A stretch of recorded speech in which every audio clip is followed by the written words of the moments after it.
What if reflection of light एक plane surface की जगह एक कर्व सरफेस पे हो। इस वीडियो में हम एक ऐसा ही प्रॉब्लम डिस्कस करने जा रहे हैं जो laws of reflection and basic mathematics का बहुत ही अच्छा कॉम्बिनेशन है। तो आइए समझते हैं कि प्रॉब्लम का सेटअप क्या है और इसको अप्रोच करने का सही तरीका क्या है।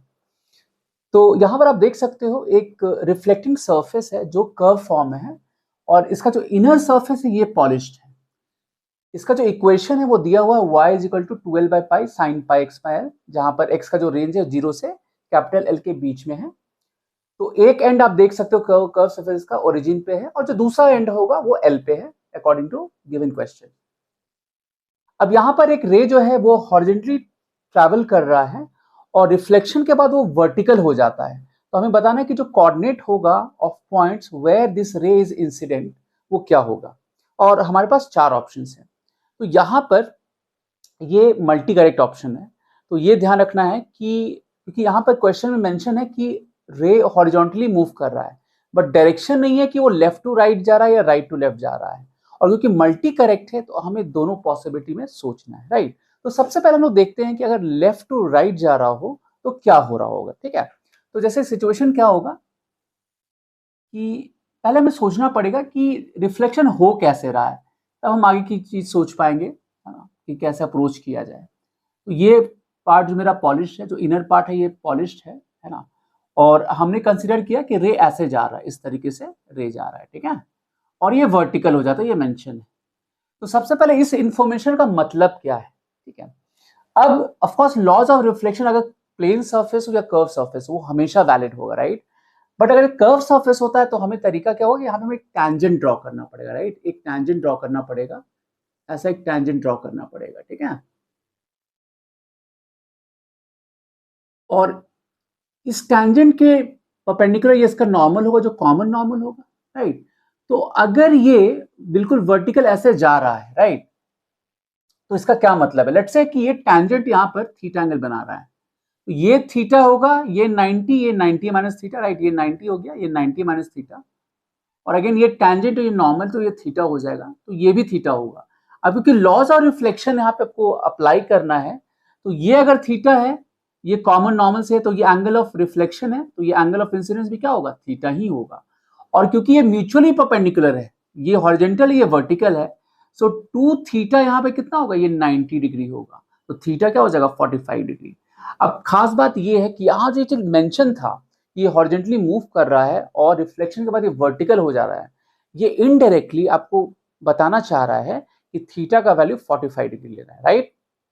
अब आगे हम लोग कैसे सोचे, तो ये तो मेरा इसके ज्योमेट्री से आ गया क्या होगा, राइट। बट हम इसको कोरिलेट कैसे, कोऑर्डिनेट को कैसे पता करें, राइट। और यहां पर y मेरे पास दिया हुआ है बट हमें ये नहीं पता कि ये कौन सा पॉइंट होगा, राइट। तो बट हमें इसका स्लोप पता है। हम सोचेंगे कैसे, यहाँ पर हमें इसका स्लोप पता है। और स्लोप को आप क्या दे सकते हो, फॉर गिवन कोऑर्डिनेट सिस्टम ये जो स्लोप होगा, जो tan थीटा होगा, ये मेरा क्या हो जाएगा, dy बाई dx होगा, राइट। इसको हम ऐसे भी तो बोल सकते हैं। और ऐसा हम क्यों सोच रहे हैं, क्योंकि यहाँ पर y as a function of x दिया हुआ है, right. So dy by dx जब लिखेंगे, यहाँ पर आप डिफरेंशिएट करोगे तो यहाँ पे 12 बाई पाई, और जब डिफरेंशिएट करोगे उसका जो कॉफिशिएंट है x का, वो पाई बाय एल आ गया, और ये कॉस आ जाएगा पाई एक्स बाय एल, राइट। अब आप देख सकते हो ये सब कैंसिल आउट हो गया, पाई ये सब कैंसिल आउट हो गया, ये 2 cos pi X by L आ गया। और थीटा यहाँ पे 45 डिग्री है, तो tan 45 डिग्री हो गया, है ना। तो ये आ जाएगा 2 cos pi X by L, या आप कह सकते हो कि cos pi X by L जो होगा ये हाफ आ गया, या पाई एक्स बाय एल जो है ये पाई बाय 3 आ गया, राइट।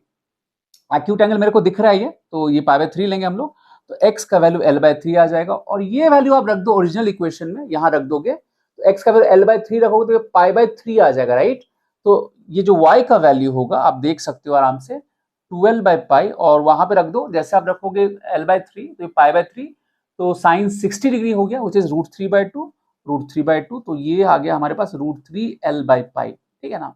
तो एक ऑप्शन तो हमारा मैच कर गया कि x का जो वैल्यू हमारे पास आया l बाय 3 आया, y का वैल्यू वहां पे कितना है मेरा √3 l बाय पाई, तो ये b तो हमारा मैच कर गया, ठीक है। अब क्योंकि जैसा मैंने पहले ही बताया था कि यहाँ पे क्वेश्चन में मेंशन है कि जो रे ट्रैवल कर रहा है वो हॉरिजॉन्टली ट्रैवल कर रहा है, ये मेंशन नहीं है कि लेफ्ट टू राइट है या राइट टू लेफ्ट है। और मल्टी करेक्ट है, तो ऑफकोर्स हमें दूसरे डायरेक्शन से भी सोचना पड़ेगा। अगर राइट टू लेफ्ट ट्रैवल करता है तो क्या होगा, ठीक है। तो अगर राइट टू लेफ्ट ट्रैवल कर रहा है, इन दैट केस क्या होगा सिचुएशन, तो अगर राइट टू लेफ्ट ट्रैवल करे तो ये मेरा कोऑर्डिनेट सिस्टम हो गया, है ना।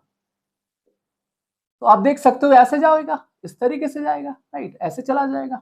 तो अब यहां पर क्या फर्क क्या होगा, यहां पर फंडामेंटल अगर डिफरेंस आप देखो, ऑफ कोर्स ये भी यहां पर आप देखो तो सेम सिमेट्री है, यहां पे ये 45 डिग्री हो जाएगा, आप देखोगे तो भाई ये मेरा थीटा, ये भी थीटा हो जाएगा। बट यहां जो थीटा होगा हम ये लेंगे, इसको हम अल्फा बोल देते हैं, बेटर रहेगा अल्फा बोल देते हैं, क्योंकि देखिए ये अल्फा, तो भाई ये भी अल्फा, ये अल्फा, तो ये भी अल्फा, तो ये भी अल्फा, तो 2 अल्फा यहाँ पे 90 डिग्री होगा, तो अल्फा मेरा कितना होगा 45 डिग्री। और थीटा जो हम लोग, क्योंकि हमें स्लोप को दिखाना है, तो हमें पता है जब भी हम स्लोप लेते हैं वो हम लोग लेते हैं with respect to positive direction of x axis in anti clockwise direction, right. तो यहां पर जो tan थीटा लिखेंगे, आप देख सकते हो अगर ये 45 डिग्री है तो थीटा कितना होगा 135 डिग्री होगा।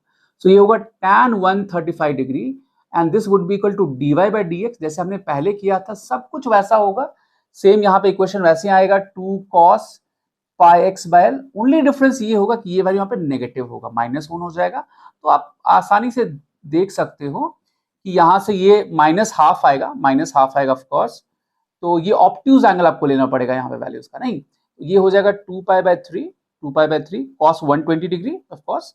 तो ये हो जाएगा हमारा पाई एक्स बाय एल, ये कैंसिल आउट हो गया, तो एक्स का वैल्यू 2l/3 आ जाएगा।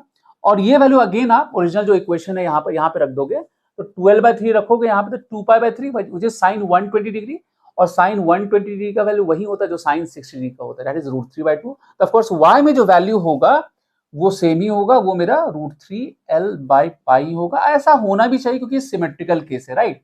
सिर्फ डायरेक्शन का इशू है कि एक लेफ्ट टू राइट मूव करे, एक राइट टू लेफ्ट मूव कर रहा है, ठीक है। तो ऑफ कोर्स इसका जो आंसर होगा वो डी भी होगा।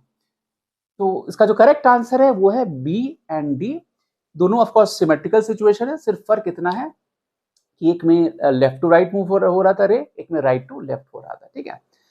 तो आप देखिए ये बहुत ही अच्छा कॉम्बिनेशन था, जिसमें बेसिक मैथमेटिक्स भी था, लॉज ऑफ रिफ्लेक्शन भी था, ज्योमेट्री भी था, राइट।